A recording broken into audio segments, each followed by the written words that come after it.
Under the direct orders of Stalin, Igor Kurchatov, a brilliant physicist known as the Beard, led the Soviet A-bomb team. They were determined to end the atomic monopoly America had held since the war. On the 29th of August 1949, they succeeded.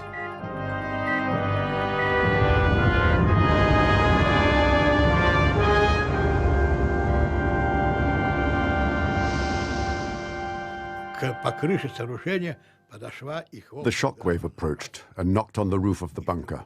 1, 2. As if a genie freed by us from the bottle patted us and thanked us for releasing him from his long captivity.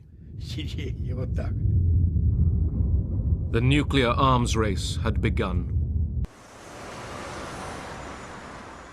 America readies itself for a nuclear attack. Times Square is its normal busy self in the last seconds before a daylight atom bomb drill. The siren's wail sends New York's inhabitants to shelter. All buses, taxis, and autos discharge their passengers, who are guided by wardens to shelters. Movement is rapid but orderly. Housewives draw shades and turn off gas before proceeding to shelter zones in their own buildings. New York's subways provide most of the public shelters. Times Square is deserted 2 minutes after the alert. The speed with which the Soviets had produced an atomic bomb astonished America. I think what surprised us was that, considering the devastation which had taken place in the Soviet Union as a result of World War II, we didn't think they would be able to amass the necessary infrastructure to develop the bomb, but they certainly did, and they clearly were in our knicker, so to speak. More and more we learned how well they had infiltrated the whole of Manhattan Project. Some scientists working on America's first A-bomb, the Manhattan Project, believed that America should not have a monopoly on nuclear weapons. Klaus Fuchs, a German-born British citizen, was one. People used him as a babysitter. He was a very polite, very quiet individual. No idea at all that he had this dual personality or this dual endeavor. In January 1950, Fuchs was arrested in London and charged with passing atomic bomb designs to the Soviet Union. He was sentenced to 14 years for espionage.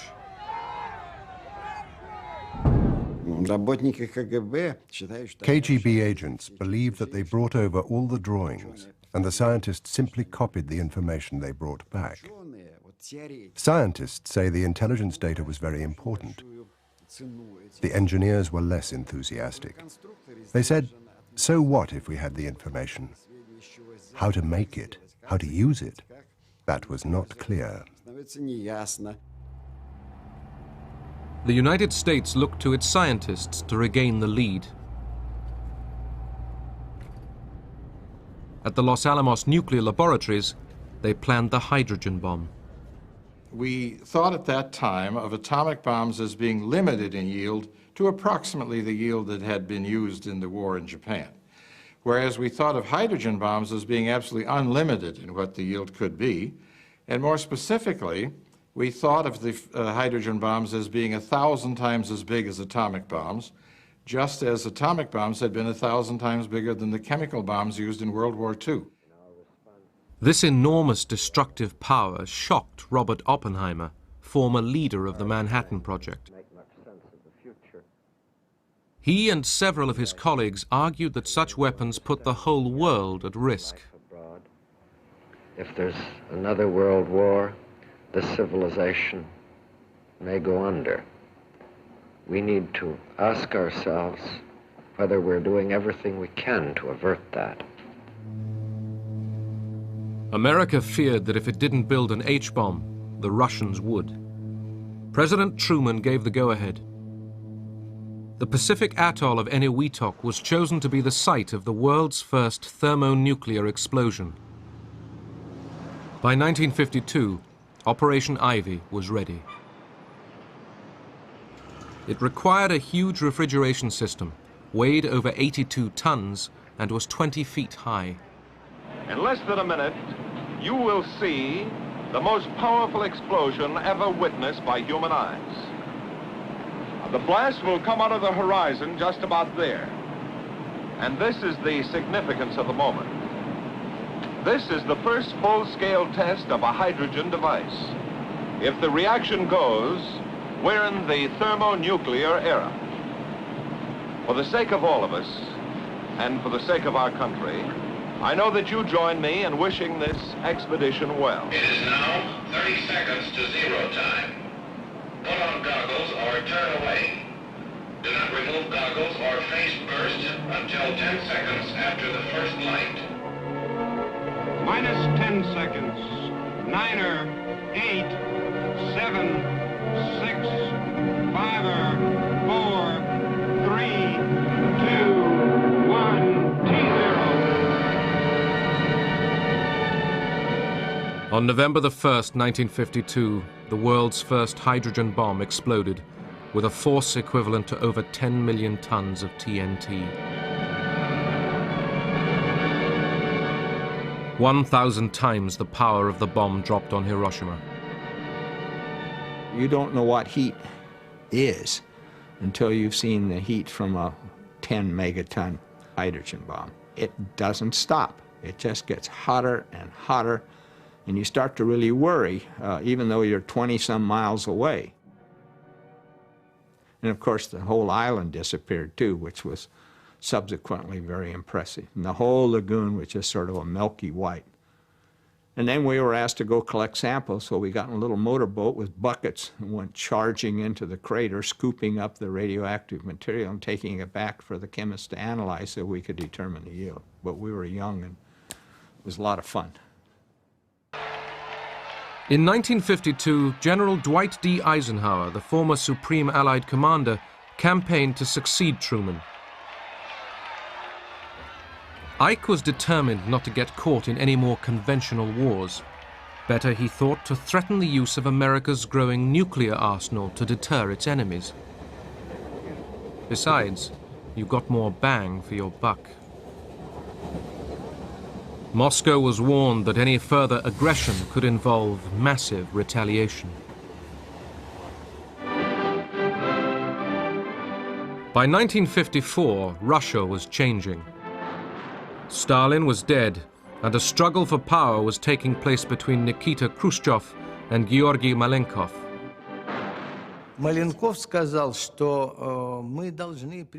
Malenkov said, "We have to warn our people and all of humanity that nuclear war threatens everyone with annihilation. It has to be avoided at all costs."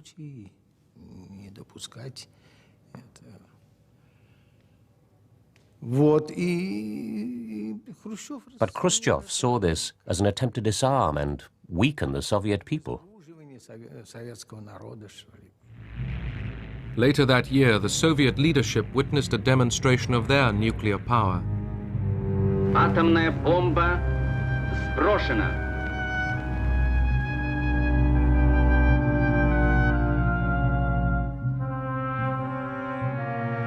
A 20-kiloton atomic bomb was dropped in the middle of a military exercise in Totskoye in the Urals. Внимание! Идет ударная волна.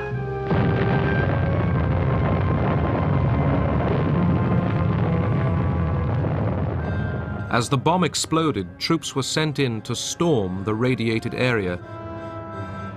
The Red Army was getting ready for nuclear war.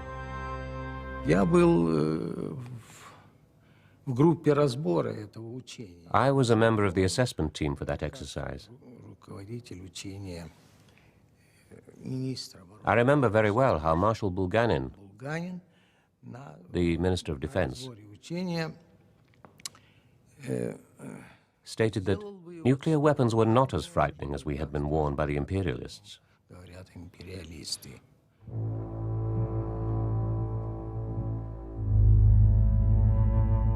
American tests in the Pacific continued.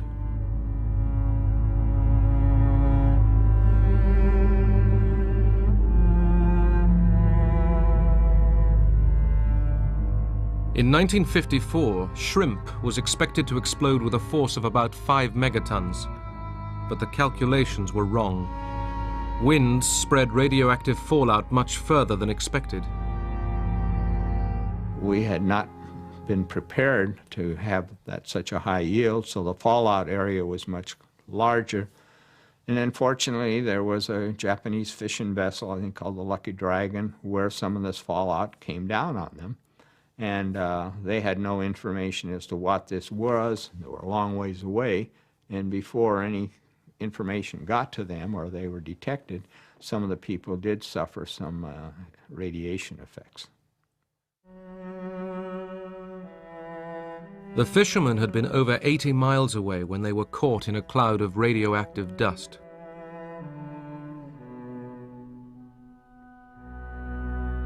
Once again, the Japanese have been poisoned by ashes of death, reported one Tokyo newspaper.